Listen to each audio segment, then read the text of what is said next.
This is our blue butt sow.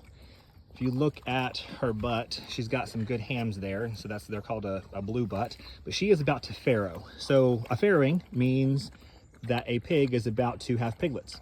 So a couple things to look for. One of the things you'll see and notice is that the teats will start to get enlarged. You can see they're getting a little bit larger there.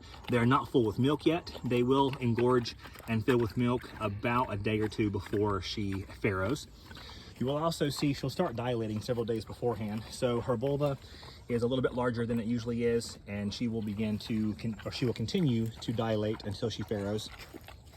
One other thing too, is you'll see the shape of her stomach will change. So she was more round on the sides, and you can see kind of the belly on the bottom. It was more up to her sides, but it's kind of what we call dropped.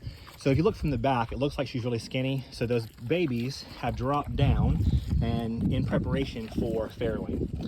In addition, some of the preparations that we made is we moved her. So she was over here in this place, and this is an area that we wanted her to root up for us to do some blueberries in the next year or two.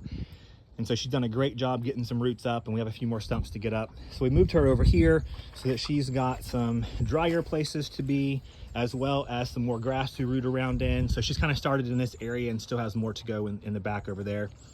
And of course, we've got a farrowing box for her.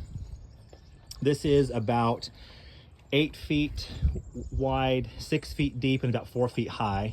She has busted the sides out of it, and this was just made for some scrap materials we had around here because she's in a temporary spot by herself so that she is less stressed when she farrows.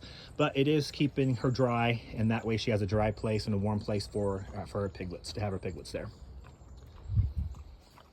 So fun fact, with the piglets, typically if you look at the teats, and as they continue to engorge, you can count and see how many teats have developed, or the ones that are engorged, and most of the time that's the number of piglets that they have. Not always, but it's a good estimate of how many they'll have. So right now I count about 13 that are developing. We'll see how those go and if that is accurate or not, and see if those 13 continue to develop over the next couple of days. But we do expect to have piglets, I would say, if not this weekend, sometime early to mid next week for sure.